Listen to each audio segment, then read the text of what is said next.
Yes మొత్తంగా ఈరోజు ప్రధాన పత్రికల్లో ఏ వార్తలు హైలైట్ చేశారు అనేది ఒకసారి గమనిద్దాం. ముందుగా ఈనాడు పేపర్ను తీసుకున్నట్లయితే ఏలేరు విలయం, ఎక్కడికక్కడ కాలువలకు గండ్లు, జల దిగ్బంధంలో ఆవాసాలు, కాకినాడ జిల్లాలో 62,000 ఎకరాల్లో మునిగిన పంటలు అంటూ బ్యానర్ ఐటమ్ ఇచ్చారు.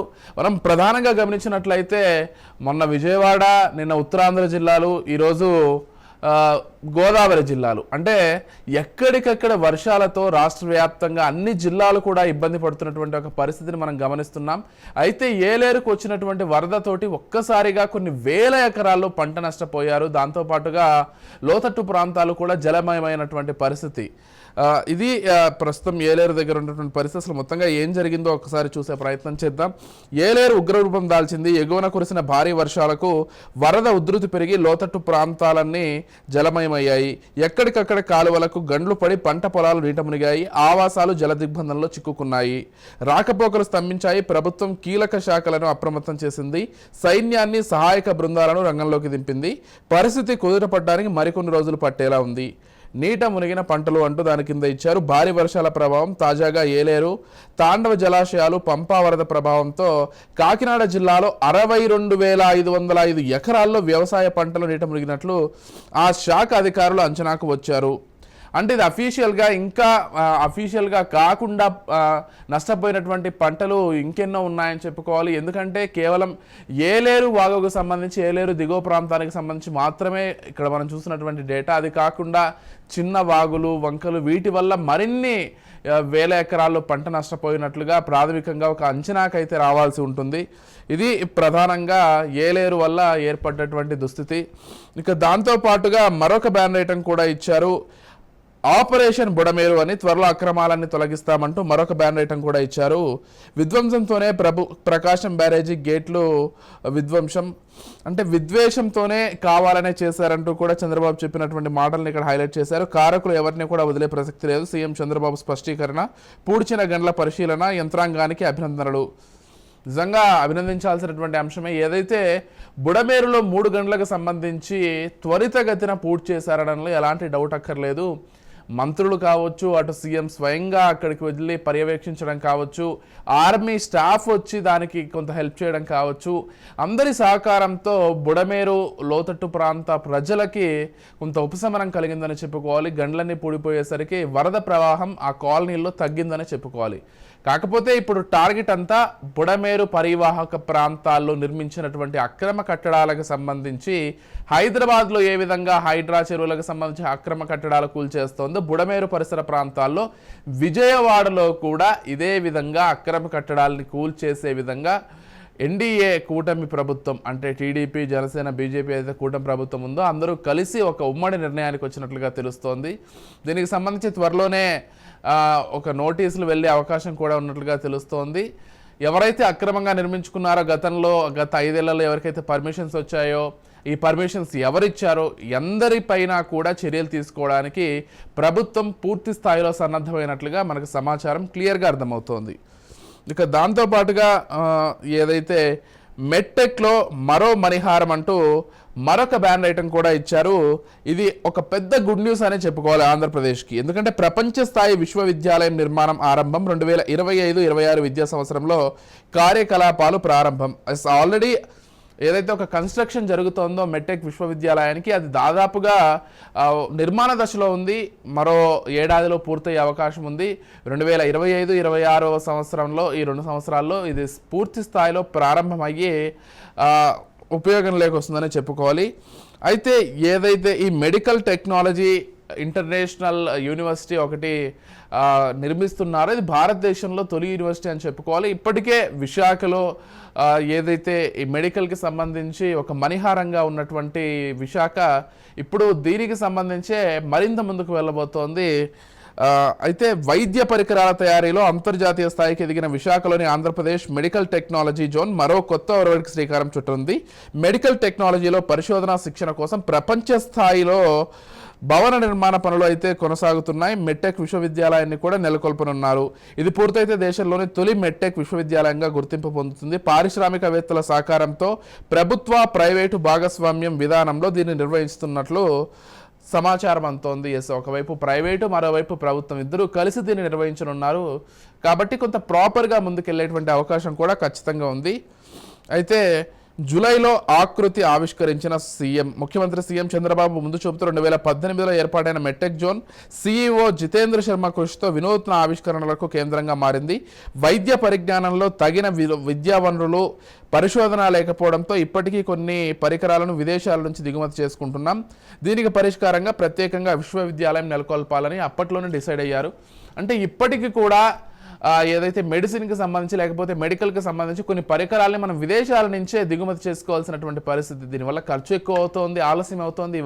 వీటన్నింటికీ పరిష్కారంగా ఇక్కడ ఉన్నటువంటి వాళ్ళకు ఉపాధి కల్పిస్తూ, ఇక్కడ విద్యార్థులకు నైపుణ్యతను పెంచుతూ ఇక్కడే తయారు చేసుకోవడం వల్ల ఖర్చు తగ్గుతుంది, ఈ దిగుమతి చేసుకోవాల్సినటువంటి అవసరము ఉండదు, ఉపాధి కల్పించినట్లు ఉంటుంది, నైపుణ్యాన్ని అందించినట్లు ఉంటుంది, అన్ని రకాలుగా ఉపయోగపడుతుంది. కాబట్టి ఇక్కడే ఒక విశ్వవిద్యాలయాన్ని మెట్టెక్కి సంబంధించి ప్రారంభించబోతున్నారు. దానికి సంబంధించిన నిర్మాణం కూడా విశాఖలో త్వరితగతిన పూర్తవుతోంది. దానికి సంబంధించి మరొక బ్యాన్ ఐటమ్ కూడా ఇచ్చారు. ఇక ఒక్కసారి మనం ఆంధ్రజ్యోతిని పరిశీలిద్దాం. ఆంధ్రజ్యోతిలో ఏ ఐటమ్స్ ప్రధానంగా ఇచ్చారనేది. ఆంధ్రజ్యోతిలో ఆపరేషన్ బెజవాడు అంటూ బ్యాన్ ఐటమ్ అయితే ఇచ్చారు. పనులు కొలిక్కి 10 రోజుల తర్వాత ఇంటికి బాబు. బుడమేరు గండ్లను సందర్శించిన సీఎం తిరిగొచ్చి కలెక్టరేట్లో అధికారులతో భేటీ. అక్కడి నుంచి ఉండవల్లి నివాసానికి సాధారణ స్థితికి చేరుకున్న విజయవాడ. చివరి దశలో బుడమేరు గేట్లు ఎత్తు పెంపు పనులు, వరద ప్రాంతాల్లో కొనసాగుతున్న ఆహార పంపిణీ, నీటితో ముగియనున్న ఎన్యూమరేషన్ నమోదు, రిపేరు బైకులతో మెకానిక్ షాపులో కిటకిట. విజయవాడలో ఒక్కో షాప్ వద్ద 100 వాహనాలు ఖచ్చితంగా ఉంటాయి. ఎందుకంటే లోతట్టు ప్రాంతాల్లో ఉన్నటువంటి వాహనాలన్నీ కూడా ఎక్కడికక్కడ మునిగిపోవడంతో వాహనాలన్నీ కూడా దెబ్బతిన్నటువంటి పరిస్థితి. దీంతో అటు బైక్స్ కావచ్చు, కార్లు కావచ్చు, ఇతర వాహనాలు కావచ్చు, అన్నీ కూడా ఈ రిపేర్ల సెంటర్ల దగ్గరికి వెళ్ళి బారులు తీరుతున్నటువంటి పరిస్థితి. ఎందుకంటే నిత్య జీవితంలో వాడుకోవడానికి వాహనాలు ఖచ్చితంగా కావాలి కాబట్టి వాటిని అందరూ కూడా బాగు చేయించుకునేందుకు కొన్ని 100 వాహనాలు ఈ రిపేర్ల సెంటర్ల ముందు ఉన్నటువంటి పరిస్థితి. మొత్తంగా విజయవాడ పరిస్థితిని సీఎం చంద్రబాబు ఏ విధంగా ఒక కొలిక్కి తీసుకొచ్చారో, మొత్తం విధ్వంసాన్ని కనిపించకుండా చేసేలా, అంటే ప్రతి ఒక్కరి ఇళ్లల్లో ఫైర్ ఇంజన్లు పంపించి వాటిని క్లీన్ చేయడం కావచ్చు, లేకపోతే నిత్యావసర సరుకులు అందించడం కావచ్చు, అన్ని విషయాల్లోనూ చంద్రబాబు ముందుండి నడిపించారు. ఆయన ఇంటిని వదిలేసి కలెక్టరేట్లోనే 10 రోజుల పాటు ఉండి మొత్తం పనులను చూసుకున్నారంటూ కూడా ఆంధ్రజ్యోతిలో ప్రధాన ఐటమ్గా ఇచ్చారు. ఇప్పుడు మొత్తంగా ఒక కొలిక్కి వచ్చింది, క్లియర్ అయిపోతుంది. మొత్తంగా వరద ప్రభావం ఏదైతే ఉందో ఆ ప్రభావం కూడా క్లియర్ అయిపోతుందంటూ ఆంధ్రజ్యోతిలో బ్యాన్ ఐటమ్గా ఇచ్చారు. ఇక మరొక బ్యాన్ ఐటమ్ ఏలేరు విలయం. ఏదైతే అన్ని పేర్లకు సంబంధించి కూడా ఏలేరు విలయాన్ని అయితే ప్రస్తావించారు. కాకినాడ జిల్లాలోని 62 గ్రామాలు జల దిగ్బంధం. ఇది పరిస్థితి. అంటే దాదాపు ఒక 62 గ్రామాలకు రాకపోకలు లేనటువంటి పరిస్థితి. జలం మధ్యలో, అంటే నీటి మధ్యలో ఇరుక్కుపోయినటువంటి పరిస్థితి. నీట మునిగిన నివాసాలు, కాలువలకు గండ్లతో 45,000 ఎకరాల్లో పంటలు ధ్వంసం. ఎస్, అంటే ఈనాడులో 62,000 వేశారు, ఇక్కడ 45,000 వేశారు. ఏదేమైనప్పటికీ పేపర్లలో పేర్కొన్న దానికంటే ఖచ్చితంగా ఎక్కువ నష్టం వాటిల్లింది అనడంలో మాత్రం ఎటువంటి అతిశయోక్తి లేదు. ఎందుకంటే కేవలం ఈ ఏలేరు వాగుకు సంబంధించే కాకుండా చిన్న చిన్న వాగులు, వంకలు కూడా పొంగిపొరలంతో మరిన్ని వేల ఎకరాలు కూడా నీట మునిగినట్లుగా అర్థమవుతోంది. కొట్టుకుపోయిన కోళ్ల ఫారాలు, ఇటుక బట్టీలు, గడ్డివాములు. పిఠాపురం గొల్లప్రోలు హైవే పైకి భారీగా వరద, రాకపోకలు బంద్. అంటే చిన్న చిన్న కోళ్ల ఫారాలు, లేకపోతే ఏదైతే ఇటుక బట్టీలు ఇవన్నీ పెట్టుకున్నారో వాళ్ళకి మాత్రం తీవ్ర నష్టం వాటిల్లిందని చెప్పుకోవాలి. అండ్ ఇన్సూరెన్స్ ఏమైనా చేయించుకొని ముందుకు వెళ్దామన్నా కానీ యాక్ట్ ఆఫ్ గాడ్ కింద మరి ఆ ఇన్సూరెన్స్ వస్తుందో రాదో అర్థం కానటువంటి పరిస్థితి. కాబట్టి కేవలం రైతులే కాదు, చిన్న సన్నకారు ఇతర బిజినెస్లు చేసుకునే వాళ్ళు కూడా తీవ్ర స్థాయిలో నష్టపోయారనేది క్లియర్గా అర్థమవుతోంది. అంటే వరదల వల్ల ఎంత నష్టం వాటిల్లుతుంది అనేది ఈ సంవత్సరం ప్రతి ఒక్కరూ ప్రత్యక్షంగా చూస్తున్నారు. ఎందుకంటే విజయవాడలో బుడమేరు కృష్ణానది ఉప్పొంగినప్పుడు కావచ్చు, అటు ఉత్తరాంధ్రలో మొన్న జరిగినటువంటి ఏదైతే వాయుగుండం తీరం దాటిందో అప్పుడు జరిగినటువంటి వరద ప్రభావం కావచ్చు, ఇప్పుడు మళ్ళీ గోదావరి జిల్లాలకు సంబంధించి ఏలేరు వాగు ఉప్పొంగడం కావచ్చు, కొన్ని గ్రామాల జలదిగ్బంధంలో ఇరుక్కుపోవడం కావచ్చు, కొన్ని వేల ఎకరాల పంట నాశనం కావడం కావచ్చు, ఇవన్నీ చూస్తుంటే ప్రకృతి ప్రకోపిస్తే మనిషి జీవితం చిగురుటాకులా వనకాల్సింది అనేది చాలా స్పష్టంగా ఈ వస్తున్నటువంటి న్యూస్ని చూస్తే మనకు క్లియర్గా అర్థమవుతోంది. ఇక గో మాఫియా అంటూ మరొక బ్యాన్ ఐటమ్ని కూడా ఇచ్చారు. ఇది కొంత హైలైట్ అవుతోంది. మన్యం నుంచి తడదాకా అక్రమంగా తరలింపు, ఆ దళారులను వదలని పల్నాడు ముఠా. ఎంతో పవిత్రంగా భావించే గోవుకు కష్టం వచ్చింది. అక్రమంగా రాష్ట్రాలు దాటిస్తున్న ముఠా ధనదాహానికి బలైపోతోంది. మాఫియా చేతుల్లో చిక్కి విలవిల్లాడుతోంది. వారి ఆట కట్టించేందుకు విజిలెన్స్ విభాగం రంగంలోకి దిగింది. మన రాష్ట్రంలోని పశు సంపద పొరుగు రాష్ట్రాలకు అక్రమంగా ఎలా తరలిపోతోంది, దాని వెనకున్నది ఎవరు, అక్రమ ఆదాయం ఎన్ని కోట్లు అనే దానిపై కూపీ లాగుతున్నారనేది మరొక బ్యాన్ ఐటంగా కూడా ఇచ్చారు. గోవులకు సంబంధించి చాలా క్లియర్గా గోవధ జరగకూడదు, లేకపోతే గోవులను అక్రమంగా తరలించకూడదని హైకోర్టుల నుంచి సుప్రీంకోర్టుల నుంచి స్పష్టమైనటువంటి ఆదేశాలు ఉన్నప్పటికీ ఎవరూ కూడా ఖాతరు చేయకుండా వాళ్ళ ధనదాహంతో గోవుల్ని ఇష్టారీతిని తరలిస్తున్నారు. హిందూ సంఘాలు ఎప్పటికప్పుడు అటు ఆర్ఎస్ఎస్ కావచ్చు, ఇతర హిందూ సంఘాల వాళ్ళు కావచ్చు, గళం విప్పుతున్నప్పటికీ ఇంకా జరగాల్సినవి జరుగుతూనే ఉన్నాయి. ఇందుకు ప్రత్యక్ష ఉదాహరణ ఆంధ్రప్రదేశ్ నుంచి కొన్ని వేల గోవులు తరలి వెళ్తున్నట్లుగా తెలుస్తోంది. దానికి సంబంధించి విజిలెన్స్ అధికారులు కూడా ఇప్పుడిప్పుడే దాడులు చేస్తున్నారు. త్వరలోనే వీటన్నింటినీ కూడా అరికడతాం, ఆట కడతాం ఈ మొత్తం వాళ్ళని కూడా అంటూ కూడా చెప్తున్నారు. పశువుల వాహనాలు ఆపి వసూళ్లు. గత 5 ఏళ్లుగా భారీ దందా. మాజీ మంత్రి అనుచరుడిదే కీలక పాత్ర. మళ్ళీ వైసీపీ వాళ్ళ పాత్రకు సంబంధించి అనుమానాలు రేకెత్తుతున్నాయి. దానికి సంబంధించే ప్రస్తుతం అయితే అంటే ఏది దాదాపు ఇప్పుడు సమాజంలో జరుగుతున్నటువంటి అటు గంజాయి కావచ్చు, లేకపోతే అక్రమ ఇసుక తరలింపు కావచ్చు, అక్రమ రేషన్ తరలింపు కావచ్చు, లేకపోతే గోవుల తరలింపు కావచ్చు, ప్రతి దాంట్లో గత వైసీపీ నేతల హస్తం ఉంది, మంత్రుల స్థాయి వ్యక్తుల హస్తం ఉందంటూ అయితే ప్రస్తుత ప్రభుత్వం అయితే ఆరోపిస్తోంది. వీటికి సంబంధించి పూర్తి స్థాయిలో విచారణ ఒక కొలిక్కి వస్తే కానీ ఎవరు తప్పు చేశారు, ఎవరు దీనికి బాధ్యులు అనేది తెలియాల్సి ఉంది. ఇక మరొక బ్యాన్ ఐటమ్ ఇచ్చారు. ఇసుక ఆన్లైన్ బుకింగ్ నేటి నుంచి అంటూ ఏదైతే బుకింగ్ కోసం ఏపీ శాండ్ పోర్టల్ ఏర్పాటు, పోర్టల్ నిర్వాహకులు ఒకవైపు శిక్షణ, మరోవైపు బుకింగ్లు, ఇసుక రవాణా డెలివరీ పర్యవేక్షణకు ప్రత్యేక విధానం 5-6 రోజుల్లో పూర్తి స్థాయిలో అమల్లోకంటూ కూడా మరొక బ్యాన్ ఐటమ్ కూడా ఇచ్చారు. 5 రోజుల్లో పూర్తి స్థాయిలో అమల్లోకి. రవాణా ఛార్జీలపై కుదరని ఏకాభిప్రాయం, రాష్ట్రమంతటా ఒకే ధర ఉండేలా త్వరలో విధాన నిర్ణయం అంటూ కూడా ఇచ్చారు. ఇసుకకు సంబంధించి ఈ రోజు నుంచి ఆన్లైన్ బుకింగ్స్ అయితే ప్రారంభమయ్యాయి. దానికి సంబంధించే బ్యాన్ ఐటమ్గా అయితే ఇచ్చినటువంటి పరిస్థితిని గమనిస్తున్నాం.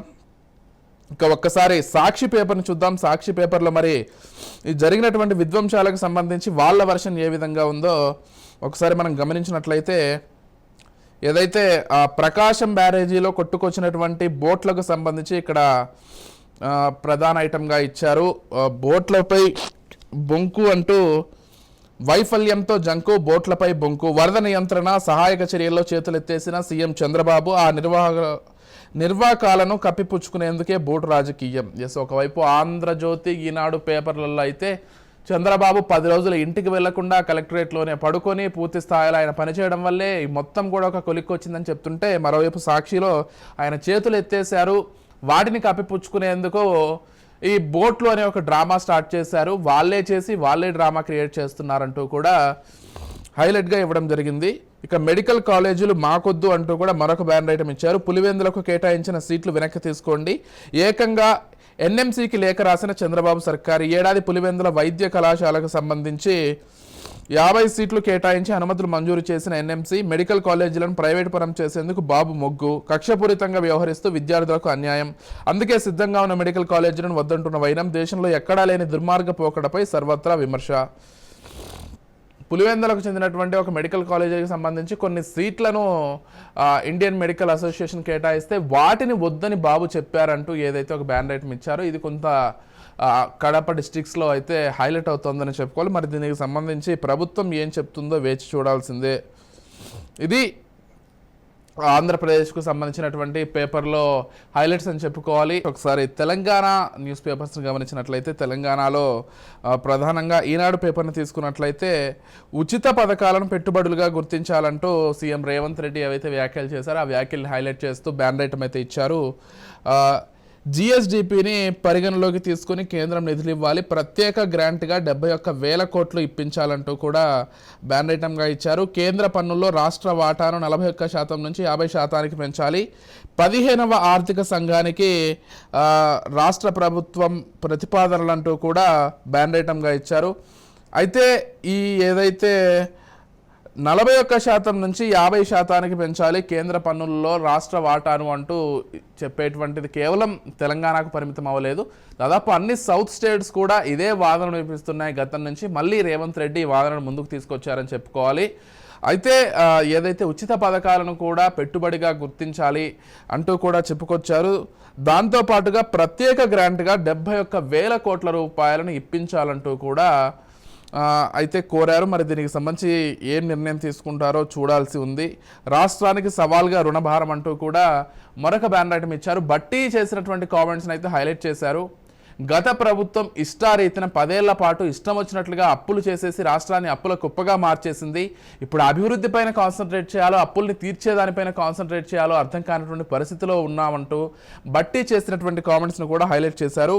బలమైన పునాదులు చక్కటి ఆర్థిక వ్యవస్థ ఉన్నప్పటికీ తెలంగాణ అనేక సవాళ్లను ఎదుర్కొంటోందని ఆర్థిక సంఘం ఎదుట సీఎం రేవంత్ రెడ్డి ఆందోళన వ్యక్తం చేశారంటూ కూడా హైలైట్ చేసినటువంటి న్యూస్ను చూస్తున్నాం. ఉచితం కింద ప్రజల సంక్షేమం కోసం రాష్ట్ర ప్రభుత్వం చేసే వ్యయాన్ని తప్పనిసరి పెట్టుబడులుగా గుర్తించాలని 16వ ఆర్థిక సంఘాన్ని తెలంగాణ ప్రభుత్వం కోరింది. రైతు భరోసా, రుణమాఫీ, ఆహార రాయితీల వంటి నిరుపేదలకు ఆర్థిక స్థిరత్వాన్ని, సామాజిక భద్రతను కల్పిస్తాయని ఆర్థిక సంఘానికి ఇచ్చిన ప్రతిపాదనల్లో విన్నవించింది. తలసరి ఆదాయం జాతీయ సగటు 1.84 లక్షలతో పోలిస్తే తెలంగాణలో చాలా ఎక్కువగా ఉంది. 3.57 లక్షలు ఉంది.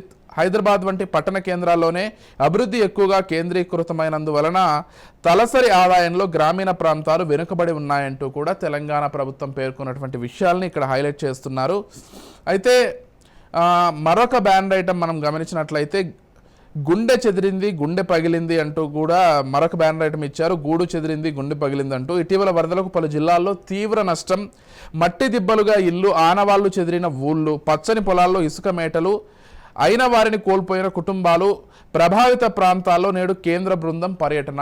ఆల్రెడీ కేంద్ర బృంద పర్యటనకు సంబంధించి ప్రతి ఒక్కరు కూడా ఎదురు చూస్తున్నారు, ఏమైనా కేంద్రం నుంచి సహాయం అందుతుందేమో అని.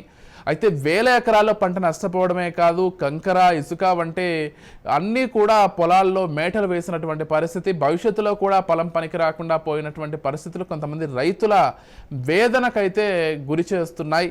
ఈ విధంగా ఉంది. అయితే కొన్ని ఇల్లు కూలిపోయినటువంటి పరిస్థితిని గమనిస్తున్నాం. కొన్ని ఊళ్ళ రూపురేఖలు కూడా మారిపోయాయి.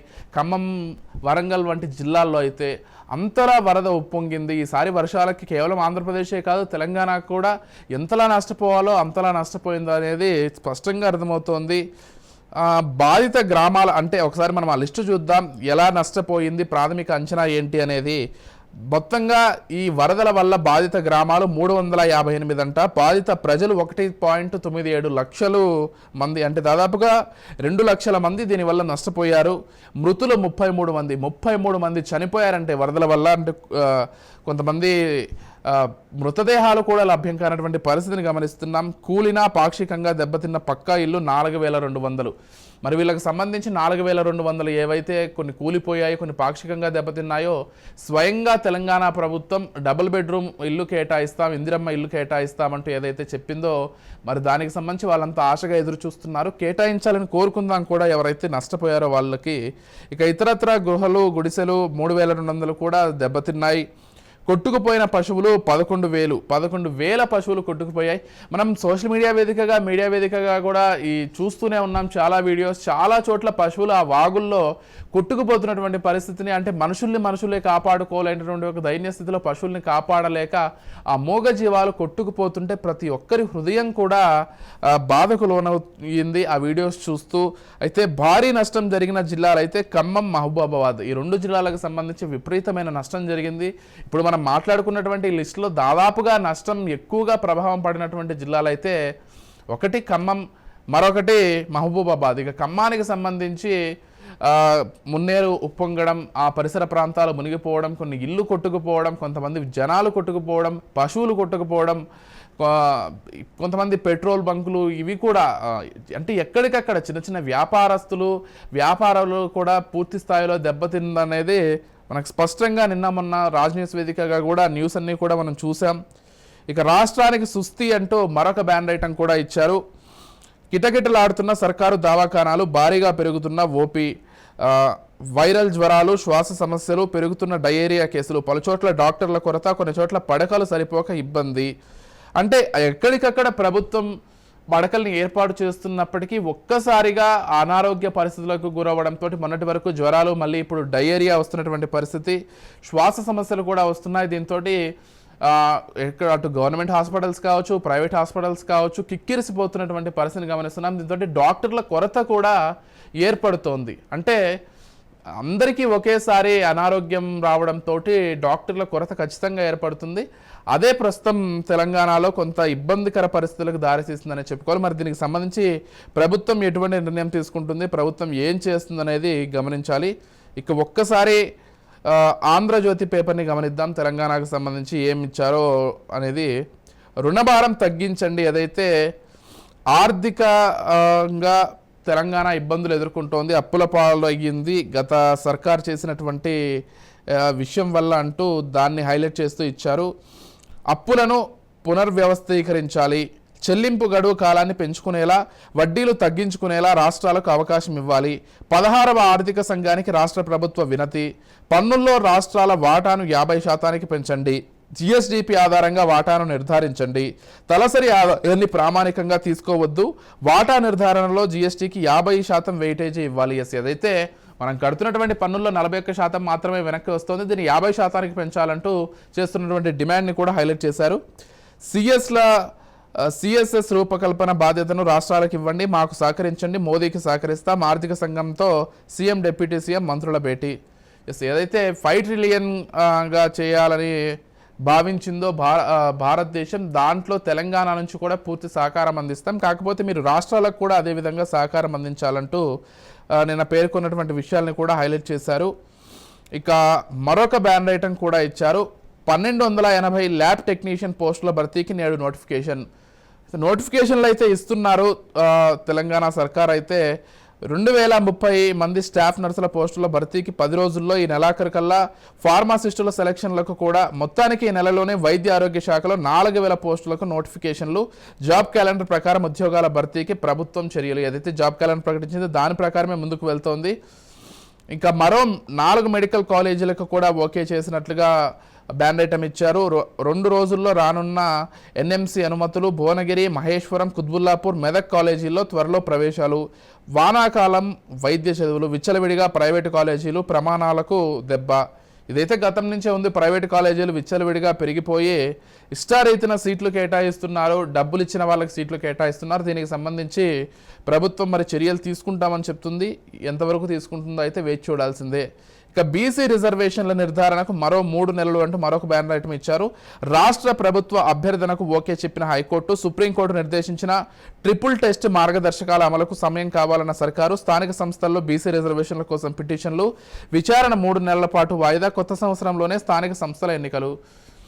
అయితే ఈ కులగణన జరిగిన తర్వాతే ఈ స్థానిక సంస్థల ఎన్నికలు ఉండడంతో ఇది త్వరితగతిన పూర్తి చేయాలని డిమాండ్ అయితే గట్టిగా వినిపిస్తుంది. ఎందుకంటే స్థానిక సంస్థల ఎన్నికలు జరగకపోవడం వల్ల ఎక్కడికక్కడ ఇబ్బంది ఎదుర్కొంటున్నటువంటి ఒక పరిస్థితిని అయితే గమనిస్తున్నాం.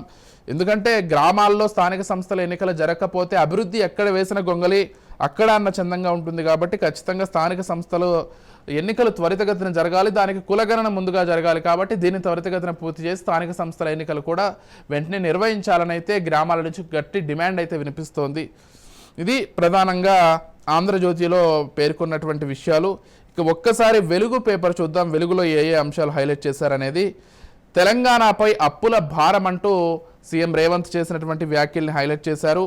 రుణాల రీకన్స్ట్రక్షన్కు అవకాశం ఇవ్వండి, లేదంటే ఆర్థిక సాయం అందించండి. కేంద్ర పన్నుల్లో రాష్ట్రాల నిధుల వాటాను 50% పెంచండి. 16వ ఆర్థిక సంఘానికి సీఎం రేవంత్ రెడ్డి విజ్ఞప్తి. ఏదైతే ఆర్థిక సంఘంతో నిన్న భేటీ అయ్యారో ఆ అంశాలని దాదాపు అన్ని పత్రికలు కూడా హైలైట్ చేశాయి. అప్పుల కిస్తీలకే ఎక్కువ కడుతున్నాం, జీతాలకు 5,000 కోట్లు అయితే అంతకంటే ఎక్కువ బాకీలకే పోతున్నాయి. డిప్యూటీ సీఎం బట్టి కట్టేటువంటి అప్పులు ఏ లెవెల్లో ఉన్నాయంటే, గత ప్రభుత్వం చేసినటువంటి అప్పులు అంటే బీఆర్ఎస్ చేసినటువంటి అప్పులు ఏ లెవెల్లో ఉన్నాయంటే, ఇచ్చే జీతాల కంటే అప్పులకు వడ్డీలు కట్టడమే ఎక్కువైపోతుందంట. అంటే ఇష్టారీతిన అప్పులు చేసేసి వాళ్ళు ప్రభుత్వం నుంచి దిగిపోయారు. ఇప్పుడు అప్పుల భారం మొత్తం కూడా కాంగ్రెస్ సర్కారు అటు అభివృద్ధిని ముందుకు తీసుకెళ్తూ, సంక్షేమ పథకాలని ముందుకు తీసుకెళ్తూ, నిత్యం జీతాలు ఇస్తూ ప్రతి నెల దాంతో పాటుగా అప్పులు కట్టుకోవాల్సినటువంటి పరిస్థితి. దీంతో కొంత సతమతం అవుతున్నటువంటి మాట అయితే వాస్తవమే. దాన్ని నిన్న ఓపెన్గా చెప్పారు ఆర్థిక సంఘంతో. దాంతోపాటుగా పన్నుల వాటాని పెంచాలని, కేంద్రం నుంచి రావాల్సిన విషయాలని కూడా త్వరగా రప్పించాలని వాళ్ళు కోరుతున్నారు. మీరు మాకు సహకరించండి, రాష్ట్రం నుంచి కేంద్రానికి అదేవిధంగా సహకారం అందిస్తాం, దీంతో దేశం ఉమ్మడిగా ముందుకు వెళ్తుంది ఆర్థికంగా అంటూ రాష్ట్ర ప్రభుత్వం అయితే చాలా క్లారిటీగా చెప్పింది. ఆ అంశాన్నే హైలైట్ చేశారు. ఇక మరొక విషయం కూడా మనం ఇక్కడ చూడొచ్చు. చెరువుల్లో కబ్జాలపై కలెక్టర్ల కొరడా. కేవలం హైడ్రా వరకు మాత్రమే పరిమితం కాలేదు, హైదరాబాద్ వరకు మాత్రమే పరిమితం కాలేదు. ఈరోజు జిల్లాల్లో కూడా కలెక్టర్లు ఎక్కడికక్కడ చెరువులను ఆక్రమించారో ఆ కట్టడాలను కూల్చివేసే విధంగా స్వయంగా కలెక్టర్లే చెరువుల దగ్గరికి వెళ్ళి ఆ నిర్మాణాలను కూల్చివేసే ప్రక్రియలో భాగంగా వాళ్ళు అక్కడే ఉండే పర్యవేక్షిస్తున్నటువంటి ఒక పరిస్థితిని గమనిస్తున్నాం ఈరోజు జిల్లాల్లో. హైడ్రా స్ఫూర్తితో జిల్లాల్లో యాక్షన్ షురు. గత 10 ఏళ్లలో అడ్డగోలుగా అక్రమాలు. ఈ గత 10 ఏళ్లలో ఏ విధంగా అక్రమాలు చేశారంటే అసలు కొన్ని చెరువులే అక్కడ లేకుండా పోయాయంటే అసలు అక్కడ గతంలో చెరువు ఉందా అని డౌట్ పడేటువంటి విధంగా ఆ చెరువుల్లో ఇష్టారీతిన అపార్ట్మెంట్లు కన్స్ట్రక్షన్స్ చేసేసుకొని మరి మా పర్మిషన్స్ ఎవరు ఇచ్చారో లేకపోతే దాని వెనక ఎవరున్నారో అర్థం కానటువంటి పరిస్థితి. అంటే మధ్యతరగతి వాళ్ళు, దిగువ మధ్యతరగతి వాళ్ళు అక్కడ ఇల్లు కొనుగోలు చేసి లేకపోతే అపార్ట్మెంట్లలో ఫ్లాట్లు కొనుగోలు చేసి ఈరోజు వాళ్ళు ఇబ్బంది పడేటువంటి పరిస్థితికి కారణం కూడా గత బీఆర్ఎస్ ప్రభుత్వమే. అప్పుడే ఆ పర్మిషన్స్ ఇవ్వకుండా ఉండుంటే వాళ్ళు అక్కడ కొనేవాళ్ళు కాదు, ఈరోజు వాళ్ళు నష్టపోయేటువంటి పరిస్థితి వచ్చేది కాదు. సరే, ఏదేమైనప్పటికీ ప్రస్తుత ప్రభుత్వం అయితే దానికి సంబంధించి ఆ మధ్యతరగతి జీవులకు సంబంధించి కూడా ఒక చక్కటి నిర్ణయాన్ని అయితే తీసుకుంది. ఆల్రెడీ ఉంటున్నటువంటి వాళ్ళకి సంబంధించి మేము ఏమాత్రం ఇబ్బంది పెట్టాం, కాకపోతే కొత్తగా కొనుగోలు చేసేటప్పుడు అత్యంత జాగ్రత్తగా ఉండండి. ఇప్పటి నుంచి కొనుగోలు చేసి ఇప్పటి నుంచి కన్స్ట్రక్షన్ ఏవైతే అవుతాయో అవి ఖచ్చితంగా కూల్చేస్తామని చెప్తున్నారు. దీంతో దాదాపు అంటే అపార్ట్మెంట్లలో ఫ్లాట్స్ కొనేవాళ్ళు కావచ్చు, చిన్న చిన్న స్థలాలు కొనేవాళ్ళు కావచ్చు, మధ్యతరగతి జీవులందరూ కూడా చెరువుల పక్కన బఫర్ జోన్లలో ఎఫ్టీఎల్కి సంబంధించి ఆ దగ్గరలో కొనడానికి కూడా జంకుతున్నారు. దీంతో ఆ చెరువుల చుట్టుపక్కల ఉన్నటువంటి స్థలాల రేట్లు కావచ్చు, అపార్ట్మెంట్ ఫ్లాట్ల రేట్లు కావచ్చు ఒక్కసారిగా పడిపోయాయి. ఇదొక మంచి పరిణామంగానే భావించాల్సి ఉంటుంది. ఎందుకంటే ఇప్పటికైనా కానీ చెరువుల పూడిక తీసి అందులో వాటర్ స్టోరేజ్ చేయడం వల్ల ఒకవైపు భూగర్భ జలాలు పెరుగుతాయి, మరోవైపు వరదలు వచ్చినప్పుడు ఇబ్బందికర పరిస్థితులు ఉండవు, పర్యావరణానికి మంచి జరుగుతుంది. సో ఈ విధంగా అయితే హైడ్రా ముందుకు వెళ్తోంది. దీన్ని స్ఫూర్తిగా తీసుకొని జిల్లాల్లో కలెక్టర్లు కూడా ముందుకు వెళ్తున్నారు. జిల్లాల్లో కలెక్టర్లు కూడా స్వయంగా వెళ్ళి పర్యవేక్షిస్తూ అక్కడ ఏదైతే నిర్మించినటువంటి అక్రమ కట్టడాలని కూల్చివేయడంలో వాళ్ళ పాత్ర పోషిస్తున్నారు. దీంతో తెలంగాణ మొత్తం హైడ్రా ఫీవర్ ఉందని చెప్పడంలో ఎలాంటి డౌట్ కూడా అక్కర్లేదు. రేవంత్ రెడ్డి ఒక సరికొత్త సంచలనానికి కేవలం తెలంగాణలోనే కాదు దేశంలోనే ఒక పునాది వేశారని దీని ద్వారా స్పష్టంగా అర్థమవుతోంది. ఒక పాజిటివ్ వేవ్తో అయితే ముందుకు వెళ్తోంది. అక్కడక్కడ కొంతమంది మధ్యతరగతి వాళ్ళు, దిగువ మధ్యతరగతి వాళ్ళు, పేదలు ఇబ్బంది పడుతున్నారు. దానికి సంబంధించి కూడా ప్రభుత్వం ఆలోచిస్తోంది. వాళ్ళ ఇబ్బందుల్ని పరిగణలోకి తీసుకునే ముందుకు వెళ్తోంది. దానికి సంబంధించి ప్రభుత్వం హామీ కూడా ఇచ్చింది ఇప్పటికే. కాకపోతే అక్రమంగా నిర్మాణాలు చేపట్టినటువంటి బడా నేతలకు మాత్రం, బడా బాబులు మాత్రం ప్రస్తుతం వాళ్ళ గుండెల్లో రైళ్లు పరిగెడుతున్నాయి. ఎప్పుడు వాళ్ళ కన్స్ట్రక్షన్ జోలికి వస్తారో, ఎప్పుడు ఆ చెరువుల పక్కన నిర్మించినటువంటి కన్స్ట్రక్షన్ కూల్చేస్తారో అర్థం కానటువంటి పరిస్థితుల్లో ఉన్నారు. అండ్ ఈ హైడ్రా కమిషనర్ రంగనాథ్ కూడా అదేవిధంగా ముందుకు వెళ్తున్నారు. ఆయనకి పూర్తి సెక్యూరిటీ కూడా కల్పించింది. చూద్దాం మరి హైడ్రాకి సంబంధించిన అప్డేట్ మన రాజ్ న్యూస్ వేదికగా ఎప్పటికప్పుడు చూస్తూనే ఉన్నాం. ఇది ఇవాల్టి మీడియా వాచ్. అయితే దాదాపు అన్ని ప్రధాన పత్రికలకు సంబంధించి ఈ విధంగా న్యూస్ ఉన్నాయి. ఇది ఇవాల్టి media watch. Keep watching Raj news.